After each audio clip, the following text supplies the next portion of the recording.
पछिल्लो 24 घण्टामा नेपालमा 4484 नमुना परीक्षण गर्दा 97 जनामा कोरोना संक्रमण पुष्टि। आउनुस् बहस गरौं, तपाईहरूले जित्नु भयो भने पछि लाग्छु भन्दै विप्लवका नेतालाई प्रचण्डले भने। चैत 15 देखि मिलम्चीको पानी काठमाडौँका धारामा आउने प्रधानमन्त्री केपी ओली र जसपाका नेताहरू बीच भेटवार्ता भयो। सीमानाका चाँडै पूर्वत रूपमा खुला हुन्छ भन्दै ईश्वर पोखरेलको भनाई। मुख्यमन्त्री शेरधन राय विरुद्धको अविश्वासको प्रस्ताव के होला त, यसबारे पुरै जानकारी। पेरिस सम्झौता पत्रमा जोडिएपछि नेपालसँग जलवायु परिवर्तनमा गहन सहकार्य गर्दै अमेरिका, एमाले र माओवादीको संयुक्त सरकार के सम्भव छ त, यसबारे महत्त्वपूर्ण सूचना। संसदले निकासा नदिए ताजा जनादेशमा जानुपर्छ भन्दै ईश्वर पोखरेलले भने। केपी ओली गतिविधिको झलनाथ खनाल र माधव नेपालले लिखित विरोध जनाउने। वैज्ञानिक वन व्यवस्थापनको विकल्प तत्काल ल्याउ भन्दै वन विज्ञको भनाई। राजनीतिक विज्ञापनको बन्देज फेसबुकले फुकुवा गर्दै। एमालेको एकता केपी ओलीकै भूमिकामा निर्भर छ भन्दै माधव समूहको निष्कर्ष। मृगौला सम्बन्धी विशेषज्ञ सेवा छिट्टै सुरु हुन्छ भन्दै प्रधानमन्त्री केपी ओलीले भने। फेरि अनसन बस्ने डाक्टर गोविन्द केसीको चेतावनी। पश्चिम सेतीमा विदेशी लगानी भित्राउने तेस्रो प्रयास पनि असफल भयो। माओवादी केन्द्रमा फर्किनुस्, नभए राजीनामा दिनुस् भन्दै केपी ओली समूहका नेतालाई वर्षमान पुनले भने। कोरोना खोपको दोस्रो डोज लगाएपछि मात्रै 70% सुरक्षित हुने। माधव नेपाल समूहका स्थायी कमिटी सदस्यहरू बीच छलफल भयो। यो वर्षको शिवरात्रिको माहौल कस्तो भयो त, यसबारे पुरै जानकारी। एमाले पुनर्मिलन अलमलमा केपी ओलीको निम्तो कुर्दै माधव नेपाल समूह म छोड्नेवाला छैन, फेरि क्रान्ति गर्छु भन्दै प्रचण्डले भने। राजनीतिक संकट समाधान गर्न जसपाले उच्च तहमा संवाद गर्ने। एमाले एकताबद्ध बनाउन केपी ओली गम्भीर नदेखिएको माधव नेपाल समूहको निष्कर्ष। केपी ओलीमा सरकार चलाउने हैसियत छैन भन्दै गगन थापाको भनाई। कक्षा 12 को प्रश्न पत्र अनलाइनबाटै पठाइने दुर्गमका विद्यार्थीलाई भने समस्या भयो। 32 करोड कमिसनको खेलले रोकियो कोरोना खोप खरिदको प्रक्रिया। राष्ट्रपति विद्यादेवी भण्डारी 2 दिने बंगलादेश भ्रमणमा जाँदै। अमेरिकामा यस्ता गाउँ भेटिए जहाँ हरेक घरको बाहिर भेटिन्छ हवाई जहाज। नेपाली सेनाका जर्नल पंकज कार्कीलाई बर्खास्त गरियो, यसबारे पुरै जानकारी। दर्शकवृन्द नमस्कार, तपाईहरूलाई फेरि पनि स्वागत छ हाम्रो च्यानल स्मार्ट खबरमा।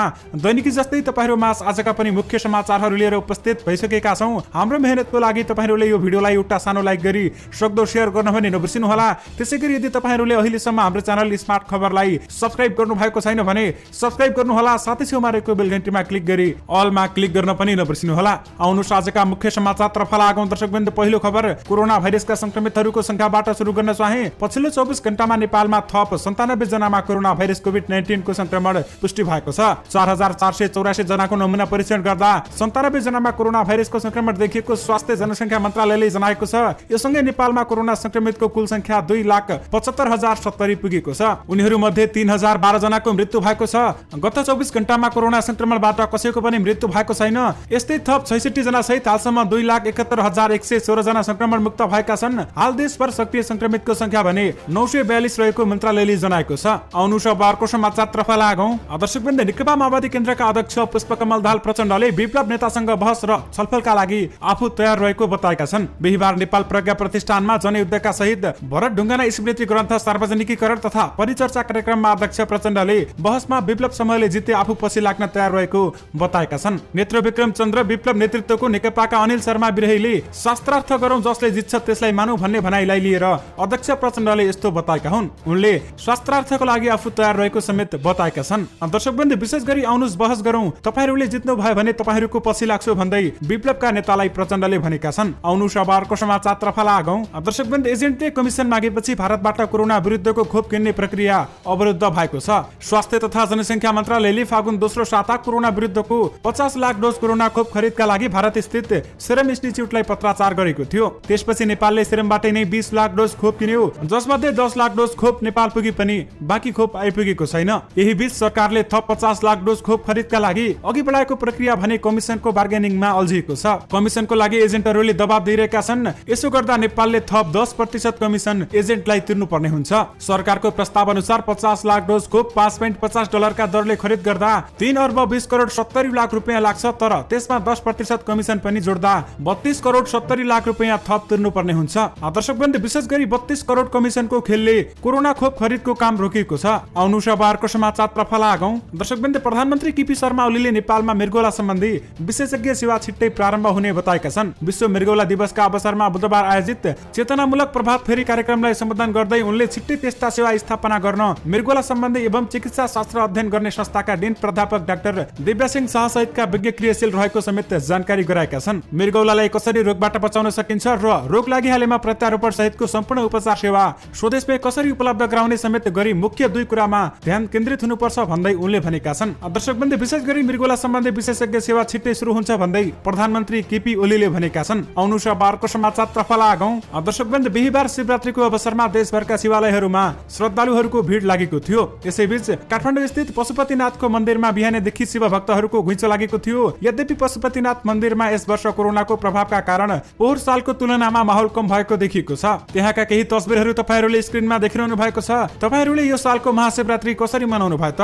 हामीलाई यो भिडियोको कमेन्ट बक्समा कमेन्ट गरी बताउन नबिर्सिनु होला। आउनुस अब अर्को समाचारतर्फ लागौं। दर्शकवृन्द, नेकपा एमालेका वरिष्ठ नेताद्वय झलनाथ खनाल र माधव कुमार नेपालले पार्टी अध्यक्ष तथा प्रधानमन्त्री केपी शर्मा ओलीको गतिविधिप्रति आपत्ति जनाएका छन्। खनाल र नेपाल निकट स्थायी कमिटी सदस्यहरूको छलफलले ओली पक्षबाट भइरहेको गतिविधि विरुद्ध आपत्ति जनाउँदै वक्तव्य नै जारी गर्ने निर्णय गरेको छ। सर्वोच्च अदालतको फैसला अनुसार एमाले पुनः स्थापित भएको हो, तर अहिले जस्तो गतिविधि भइरहेको छ त्यसप्रति आपत्ति छ, एक स्थायी कमिटी सदस्यले भनेका छन्। दर्शकवृन्द, विशेष गरी केपी ओलीको गतिविधिको झलनाथ खनाल र माधव नेपालले लिखित विरोध जनाउने भएका छन्। आउनुस अब अर्को समाचारतर्फ लागौं। दर्शकवृन्द, चिकित्सा शिक्षा ऐन विपरीत निजी मेडिकल कलेजलाई सम्बन्धन दिने प्रक्रिया नरोकिए फेरि अनसन बस्ने चेतावनी डाक्टर गोविन्द केसीले दिएका छन्। बिहीबार एक विज्ञप्ति जारी गर्दै डाक्टर केसीले प्रधानमन्त्री र शिक्षा मन्त्रीले पदीय मर्यादा कुल्चदै पहुँच र प्रभावका भरमा सम्बन्धन दिन खोजेको भन्दै उनले पुनः अनसन बस्ने चेतावनी दिएका छन्। दर्शकवृन्द, विशेष गरी फेरि अनसन बस्ने डाक्टर गोविन्द केसीले चेतावनी दिएका छन्। आउनुस अब अर्को समाचारतर्फ लागौं। दर्शकवृन्द, कोभिड-19 विरुद्धको दोस्रो चरणको खोप लगाइमा सुरक्षित भइने स्वास्थ्य जनसङ्ख्या मन्त्रालयका प्रवक्ता डाक्टर जागेश्वर गौतमले बताएका छन्। पहिलो चरणको खोप लगाइमा कोभिडदेखिको जिज्ञासामा उनले कोभिड विरुद्धको दोस्रो चरणको खोप लगाइमा 70% सुरक्षित भइने उनले बताएका हुन्। बिहीबार कोभिड-19 प्रेस ब्रिफिङमा उनले भने, पहिलो चरणमा खोप लगाइमा पनि कोरोना संक्रमण देखिने गुनासो आएको छ। दोस्रो चरणको खोप लगाएपछि मात्रै 70% सम्म सुरक्षित भइन्छ भन्दै उनले भनेका छन्। दर्शकवृन्द, विशेष गरी पहिलो चरणमा कोरोना खोप लगाएका मानिसहरूमा पनि कोरोना भाइरस देखिएको छ भने दोस्रो चरणको खोप लगाएपछि मात्रै 70% सुरक्षित भइने बताइएको छ। आउनुस अब अर्को समाचारतर्फ लागौं। दर्शकवृन्द, नेकपा माओवादी केन्द्रका अध्यक्ष पुष्पकमल दाहाल प्रचण्डले प्रतिक्रियावादी र अवसरवादी विरुद्ध फेरि एकपटक क्रान्ति गर्ने बताएका छन्। पेरिस डाँडामा आयोजित नयाँ नमुना स्वास्थ्य कर्मी संघको कार्यक्रमलाई बिहीबार सम्बोधन गर्दै उनले एउटा ब्याटल जितेको भए पनि अझै वार नजितेको बताएका छन्। एकचोटि फेरि कोर्स करेक्सन गरेर प्रतिक्रियावादी र अवसरवादीहरू विरुद्ध लड्नुपर्छ। जनयुद्ध सुरु गर्ने बेलामा म 42-43 वर्षको थिएँ, अहिले 66-68 वर्षको भए। उमेरले कति दिन्छ भनेर पनि कतिपयले भन्छन्। उमेर भएकाले त छाडिदिनु पर्छ पनि भन्छन्। प्रचण्डले भने, म छाड्नेवाला छैन। माओ सेतुङले 72 वर्षमा सांस्कृतिक क्रान्ति गरेका थिए, म एकचोटि फेरि क्रान्तिमा जानेवाला छु भन्दै प्रचण्डले भनेका छन्। दर्शकवृन्द, विशेष गरी म छाड्नेवाला छैन, फेरि क्रान्ति गर्छु भन्दै प्रचण्डले भनेका छन्। आउनुस अब अर्को समाचारतर्फ लागौं। दर्शकवृन्द, सरकारले आगामी चैत्र 15 देखि परीक्षणका रूपमा मेलम्चीको पानीको वितरण थाल्ने भएको छ। मेलम्ची खानेपानी आयोजना अनुसार चैत्र 15 देखि काठमाडौँ उपत्यकामा खानेपानी लिमिटेडको वितरण प्रणालीमा मेलम्चीको पानी पठाउन सुरु गरिने भएको हो। अहिले सुरुङबाट आइरहेको मेलम्ची खोलाको पानी सुन्दरी जालबाट बागमती नदीमा छाडिएको छ।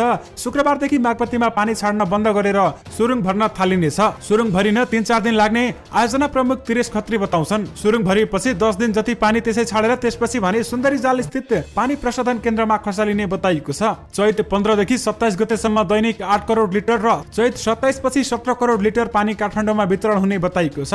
दर्शकवृन्द, विशेष गरी चैत 15 गतेदेखि मेलम्चीको पानी काठमाडौँको धारामा आउने भएको छ। आउनुस अब अर्को समाचारतर्फ लागौं। दर्शकवृन्द, उप प्रधानमन्त्री ईश्वर पोखरेलले संसदीय प्रक्रियाले राजनीतिक निकासा नदिए पुनः ताजा जनादेशमा जानुपर्ने अवस्था आउने बताएका छन्। सर्वोच्च अदालतको पछिल्लो फैसलाले 2075 साल जेठ 2 गतेको अवस्थामा दलहरूलाई पुर्याएको भन्दै उनले संसदले निकास नदिए जनादेशमा जानुको विकल्प नभएको बताएका छन्। 2075 साल जेठ 3 गते नेपाल कम्युनिस्ट पार्टी एमाले र माओवादी केन्द्रबीच एकता भएर नेपाल कम्युनिस्ट पार्टी बनेको थियो। दर्शकवृन्द, विशेष गरी संसदले निकासा नदिए ताजा जनादेशमा जानुपर्छ भन्दै ईश्वर पोखरेलले भनेका छन्। आउनुस अब अर्को समाचारतर्फ लागौं। दर्शकवृन्द, नेकपा एमालेको माधव कुमार नेपाल पक्षका केन्द्रीय सदस्यहरूले पार्टी अध्यक्ष केपी शर्मा ओली पक्ष पेलेर जाने मनस्थितिमा देखिएको विश्लेषण गरेका छन्। आफूहरू पार्टीभित्र एकता कायम होस् भन्ने पक्षमा रहेको बताएका नेताहरूले अर्को पक्ष सामु आत्मसमर्पण नगर्ने बताएका छन्। सर्वोच्च अदालतले एमाले र माओवादी बिउताएपछि साबिकको नेकपाको प्रचण्ड र माधव समूहसँग अलग भएको माधव कुमार नेपाल पक्ष आन्तरिक छलफलमा जुटेको छ। मंगलबार सांसदका दलहरूसँग छलफल गरेका नेताहरूले बुधबार केन्द्रीय सदस्यहरूको भेला समेत गरेका थिए। दर्शकवृन्द, विशेष गरी एमालेको एकता केपी ओलीकै भूमिकामा निर्भर छ भन्दै माधव नेपाल समूहले निष्कर्ष निकालेको छ। आउनुस अब अर्को समाचारतर्फ लागौं। दर्शकवृन्द, सरकारले गत वर्षबाट कक्षा 12 को परीक्षा प्रश्न पत्र अनलाइन माध्यमबाटै सम्बन्धित परीक्षा केन्द्रमा पठाउने गरेको छ। 2078 सालको कक्षा 12 को परीक्षाको प्रश्न पत्र पनि त्यसैगरी अनलाइन माध्यमबाट पठाउने निर्णय राष्ट्रिय परीक्षा बोर्डले गरेको छ। बोर्डका अध्यक्ष प्राध्यापक डाक्टर चन्द्रमोहन इन्द्रमणि पौडेलले अनलाइनबाटै प्रश्नपत्र पठाउने भएकाले प्रश्नपत्र नछाप्ने निर्णय गरेको समेत जानकारी दिएका छन्। सरकारले गरेको यो निर्णयले दुर्गम क्षेत्रलाई भने चुनौती थपिएको छ। दर्शकबन्धु, विशेष गरी कक्षा 12 को प्रश्नपत्र अनलाइनबाटै पठाइने भएको छ भने दुर्गमका विद्यार्थीलाई भने समस्या परेको छ। आउनु अब अर्को समाचारतर्फ लागौं। दर्शकबन्धु, प्रचण्ड र माधव समूहका नेता वर्षमान पुनले राजनीतिमा हतार गरेर मात्र हुँदैन नि भन्दै बताएका छन्। बादल थापा र टोपबहादुर रायमाझीले आउँछु भन्दा बाटो खुला छ भन्दै उनले भनेका छन् भने अहिले ती नेताहरू भने केपी ओली समूहमा रहेका छन्। हामी माओवादी समूहमा आउँदैनौं, एमाले समूहमा जान्छौं भन्नुभयो भने राजीनामा दिनुस्, मन्त्री पद छाड्नुस्, होइन भने पार्टीले फिर्ता बोलाउँछ भन्दै उनले भनेका छन्। हामीले 1-2 दिन नोकरी हतार गर्नुपर्ने केही छैन। माओवादी केन्द्र भइसकेपछि संरचना बनाउने, हिजोका जिम्मेवार साथीहरूलाई नयाँ ढंगले प्रशिक्षित गर्नु नै हाम्रो प्राथमिकता हो भन्दै उनले भनेका छन्। दर्शकबन्धु, विशेष गरी माओवादी केन्द्रमा फर्किनुस्, नभए राजीनामा दिनुस् भन्दै केपी ओली समूहतिर गएका सबै नेताहरूलाई वर्षमान पुनले भनेका छन्। आउनुस् अब अर्को समाचारतर्फ लागौं। दर्शकबन्धु, तपाईहरुमा आज एउटा अन्तर्राष्ट्रिय समाचार पनि राख्न चाहे। अहिलेको समयमा पनि मान्छेको घरमा मोटरसाइकल होस् या कार एउटा सवारी साधन हुनु चासोको विषय बन्छ। तर संयुक्त राज्य अमेरिकामा त्यस्ता गाउँ पनि छन् जहाँ हरेक घर अगाडि एउटा हवाई जहाज पक्कै पनि हुन्छ। झट्ट सुन्दा पत्यार नलाग्न सक्छ, तर यो सत्य हो। अमेरिकाको रेसिडेन्शियल एयर पार्क गाउँमा यस्तै भेटिन्छन्। यी गाउँलाई फ्लाइ इन कम्युनिटीका रूपमा पनि चिनिन्छ। यहाँ एक वा त्योभन्दा धेरै रनवेहरू घरसँगै जोडिएका छन्। यो गाउँ धेरै सुविधा सम्पन्न पनि छ। रेसिडेन्शियल एयर पार्कमा सामान्यतया निजी स्वामित्व र अलि कडाउ गरिएको छ। त्यहाँका केही तस्बिरहरू तपाईहरुले स्क्रिनमा देखिरहनु भएको छ। आउनुस् अब अर्को समाचारतर्फ लागौं। दर्शकबन्धु, राष्ट्रपति विद्यादेवी भण्डारी चैतको दोस्रो साता बंगलादेशको 2 दिने भ्रमणमा जाने कार्यक्रम तय भएको छ। बंगलादेशको स्वतन्त्रताको स्वर्ण जयन्ती तथा बंगलादेशका संस्थापक शेख मुजिबुर रहमानको शतवार्षिकी जन्म जयन्तीको अवसरमा आयोजना हुने कार्यक्रममा सहभागी हुन राष्ट्रपति भण्डारीलाई बंगलादेशबाट निमन्त्रणा गरिएको हो। दर्शकबन्धु, विशेष गरी राष्ट्रपति विद्यादेवी भण्डारी 2 दिने भ्रमणका लागि बंगलादेश जाने भएकी छिन्। आउनुस् अब अर्को समाचारतर्फ लागौं। दर्शकबन्धु, उप प्रधानमन्त्री ईश्वर पोखरेलले नेपाल भारत सीमा नाकामा सरकारले चाँडै सवारी साधनको समेत आउजाउको व्यवस्था मिलाउने बताएका छन्। पैदल यात्रीका लागि मात्रै केही सहज रहेका सीमा नाका अब पूर्ववत रूपमा खुला हुने भएको उनले बताएका छन्। कोरोना भाइरस कोभिड-19 महामारीका कारण लामो समयदेखि सरकारले सीमा वारपारमा कडाई गर्दै आइरहेको छ। उप प्रधानमन्त्री पोखरेलले सीमा क्षेत्रका जनताले भोग्नु परेको कठिनाइलाई मध्यनजर गर्दै पहिलेकै अवस्थामा नाका सुचारू गर्ने बताएका छन्। दर्शकबन्धु, विशेष गरी सीमा नाका चाँडै पहिलेको जस्तै पूर्ण रूपमा खुला हुन्छन् भन्दै ईश्वर पोखरेलले भनेका छन्। आउनुस् अब अर्को समाचारतर्फ लागौं। दर्शकबन्धु, प्रधानमन्त्री केपी शर्मा ओली र जनता समाजवादी पार्टीका नेताहरू बीच भेटवार्ता भएको छ। बिहीबार अपराह्न 5 बजे प्रधानमन्त्रीले जसपाका नेताहरूलाई छलफलका लागि बोलाएका जसपाका एक नेताले बताएका छन्। सर्वोच्च अदालतले नेकपा एमाले र माओवादी केन्द्रको एकता निष्क्रिय बनाइदिएपछि सत्ता सहकार्यको खेल सुरु भएको छ। वर्तमान सरकारलाई नेकपा माओवादी केन्द्रले समर्थन फिर्ता लिएमा एमालेले सरकार टिकाइराख्न अर्को पार्टीको साथ लिनुपर्छ। दर्शकबन्धु, विशेष गरी प्रधानमन्त्री र जसपाका नेताहरू बीच भेटवार्ता भएको छ। आउनुस् अब अर्को समाचारतर्फ लागौं। दर्शकबन्धु, गत 12 पुसमा प्रदेश 1 को प्रदेशसभा सचिवालयमा अविश्वासको प्रस्ताव दर्ता हुँदै गर्दा मुख्यमन्त्री शेरधन राईले भनेका थिए यो प्रस्तावलाई आरामले फेस गरिन्छ। अविश्वास प्रस्तावमाथि छलफल सुरु नहुँदै सर्वोच्च अदालतले नेकपा एमाले र नेकपा माओवादी केन्द्र बिउताइदिएपछि मुख्यमन्त्री राई भने ढुक्क भएका छन्, किनभने उनको दल नेकपा एमालेको प्रदेश सभामा एक्लै बहुमत पुग्छ। त्यसैले पनि मुख्यमन्त्री शेरधन राईको पद त्यसै पनि जोगिएको छ। आउनुस् अब अर्को समाचारतर्फ लागौं। दर्शकबन्धु, राष्ट्रपति जो बाइडेनले जलवायु परिवर्तन सम्बन्धी सम्झौतामा पुनः जोडिने निर्णय गरेसँगै अमेरिकाले जलवायु परिवर्तनका विषयमा नेपालसँग अझ गहन सहकारी गर्ने इच्छा व्यक्त गरेको छ। सन् 2015 मा भएको पेरिस सम्झौताबाट पूर्ववर्ती राष्ट्रपति डोनाल्ड ट्रम्पले हात झिकेका थिए, जसको विश्वव्यापी असर परेको थियो। तर बाइडेन आउन साथ उनले पेरिस सम्झौता जोडिने निर्णय गरेका छन्। सो निर्णयसँगै काठमाडौँ स्थित अमेरिकी दूतावासले जलवायु परिवर्तनको विषयमा नेपालसँग थप सहकारी गर्न चाहेको बताएको छ। आउनुस् अब अर्को समाचारतर्फ लागौं। दर्शकबन्धु, पूर्व स्वास्थ्य मन्त्री तथा कांग्रेस युवा नेता गगन कुमार थापाले नेकपाको हैसियतसँगै प्रधानमन्त्री केपी शर्मा ओलीको पनि सरकार चलाउने हैसियत सकिएको बताएका छन्। तत्कालीन नेपाल कम्युनिस्ट पार्टी नेकपा एमालेले जनताको मतमाथि धोका दिएको भन्दै काम गर्न नसकेकोमा दुवै पक्ष जनतासँग माफी माग्नु पर्ने समेत उनले बताएका छन्। सुखी नेपाली र समृद्ध नेपाल बनाउने नारा दिएर जनताको पक्षमा काम गर्नुको साटो केपी ओलीले धोका दिएको समेत उनले बताएका छन्। दर्शकबन्धु, विशेष गरी केपी ओलीमा सरकार चलाउने हैसियत छैन भन्दै गगन थापाले भनेका छन्। आउनुस् अब अर्को समाचारतर्फ लागौं। दर्शकबन्धु, वर्तमान राजनीति समाधानका लागि जनता समाजवादी पार्टी जसपाले उच्च तहमा संवाद गर्ने निर्णय गरेको छ। जसपाको पदाधिकारी बैठकले राजनीतिक संकट समाधान गर्न उच्च तहमा संवाद गर्ने निर्णय गरेको हो। जसपा संघीय परिषद अध्यक्ष डाक्टर बाबुराम भट्टराईले ट्वीट गर्दै भनेका छन्, जसपाको पदाधिकारी बैठकले वर्तमान राजनीतिक संकटको अग्रगामी निकासा र आफ्नो पार्टीका आधारभूत मान्यता बारे सबै राजनीतिक दलहरूसँग उच्च तहमा संवाद गर्ने निर्णय गरेको छ भन्दै उनले भनेका छन्। दर्शकबन्धु, विशेष गरी राजनीतिक संकट समाधान गर्न जसपाले उच्च तहमा संवाद गर्ने भएको छ। आउनुस् अब अर्को समाचारतर्फ लागौं। दर्शकबन्धु, अहिले माधव कुमार नेपाल र झलनाथ खनाल सहितका नेताहरू केपी ओली समूहमै यानि कि एमालेमै फर्किएका छन्। प्रधानमन्त्री तथा एमाले अध्यक्ष केपी शर्मा ओलीसँग रुष्ट रहेका एमाले नेताहरू पार्टीमा फर्केको भए पनि अहिलेसम्म भेटवार्ताको विषयमा कुनै कुराकानी भएको छैन। प्रचण्ड खेमामा उभिएर अध्यक्ष ओली विरुद्ध खनिएका नेताहरू पार्टीमा फर्केपछि ओलीले कस्तो व्यवहार गर्लान् भन्ने सबैको चासोको विषय बनेको छ। त्यसैगरी एमाले पुनर्मिलन अलमलमा परेको छ भने माधव कुमार नेपाल भने केपी ओलीको निम्तो कुर्दै बसिरहेका छन्। आउनुस अब अर्को समाचारतर्फ लागौं। दर्शकबन्धु, जलसयुक्त पश्चिम सेती परियोजनामा विदेशी लगानी भित्राउने तेस्रो पटकको प्रयास पनि असफल भएको छ। यसअघि अस्ट्रेलियन र चिनिया कम्पनीले जिम्मा लिए पनि यो आयोजना बनाउन सकेका थिएनन्। तेस्रो पटक यो परियोजनामा नयाँ लगानीकर्ता भित्राउन सरकारले फरक प्रयोग गरे पनि नतिजा भने हात लागेको थिएन। पश्चिम सेतीमा लगानी गर्न इच्छुक रहेका 5वटा कम्पनीलाई सरकारले एकीकृत भएर परियोजना बनाउने आग्रह समेत गरेको थियो। दर्शकबन्धु, विशेष गरी पश्चिम सेतीमा विदेशी लगानी भित्राउने तेस्रो प्रयास पनि असफल भएको छ। आउनुस अब अर्को समाचारतर्फ लागौं। दर्शकबन्धु, गत नोभेम्बरमा अमेरिकी राष्ट्रपति चुनावदेखि राजनीतिक विज्ञापन प्रकाशनमा लगाउँदै आएको प्रतिबन्धलाई फेसबुकले फुकुवा गरेको छ। गत बिहीबारदेखि आफ्नो प्लेटफर्म मार्फत राजनीतिक विज्ञापनलाई खुला गर्ने निर्णय फेसबुकले गरेको हो। यो निर्णयसँगै अब फेसबुकमा राजनीतिक अभियानकर्मी तथा राजनीतिक विषयका विज्ञापनकर्ताका लागि विज्ञापन प्रकाशन गर्ने मार्ग प्रशस्त हुनेछ। दर्शकबन्धु, विशेष गरी राजनीतिक विज्ञापनमाथिको बन्देज फेसबुकले फुकुवा गरेको छ।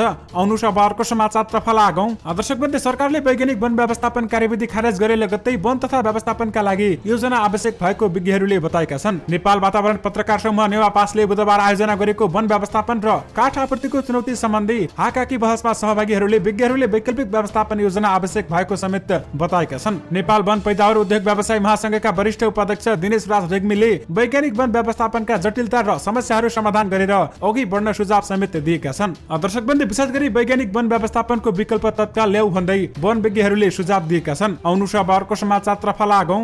दर्शकबन्धु, यौन दुर्व्यवहार गरेको ठहरपछि नेपाली सेनाका जर्नेल पंकज कार्की बर्खास्त भएका छन्। सैनिक आचरण विपरीत कार्य गरेकाले सेवाबाट बर्खास्त गरिएको नेपाली सेनाका प्रवक्ता एवं सहायक रथी सन्तोष बल्ल पौडेलले जानकारी दिएका छन्। यौन दुर्व्यवहारको आरोपमा सैनिक अदालतले कार्कीलाई दोषी ठहर गरेको हो। सैनिक अनुशासन उल्लङ्घन गरेकाले कार्कीलाई भविष्यमा सरकारी सेवामा अयोग्य हुने गरी निष्कासन गरेको प्रवक्ता पौडेलले बताएका छन्। दर्शकबन्धु, विशेष गरी नेपाली सेनाका जर्नेल पंकज कार्की बर्खास्त भएका छन्। आउनुस अब अर्को समाचारतर्फ लागौं। दर्शकबन्धु, पुनः स्थापित नेकपा एमालेका वरिष्ठ नेता माधव कुमार नेपाल तर्फका स्थायी कमिटी सदस्यहरू छलफलमा बसेका छन्। एमालेको पुनर्संरचना बारे छलफल गर्न जुटेको एक स्थायी कमिटी सदस्यले बताएका छन्। हिजो मात्रै माधव नेपाल निकट केन्द्रीय सदस्यको बैठक बसेको थियो। केन्द्रीय कमिटी बैठकमा जुटेकै सहमति बारे थप छलफल गरिएको तीन नेताले बताएका छन्। दर्शकबन्धु, विशेष गरी माधव नेपाल समूहका स्थायी कमिटी सदस्यहरू छलफलमा बसेका छन्। आउनुस अब अर्को समाचारतर्फ लागौं। दर्शकबन्धु, भावी सत्ता समीकरणको सम्बन्धमा दलहरूको बीचमा प्रारम्भिक छलफल भइरहेको समयमा नेकपा एमाले र माओवादी केन्द्रका केही नेताले वामपन्थी गठबन्धनको सरकार निर्माणको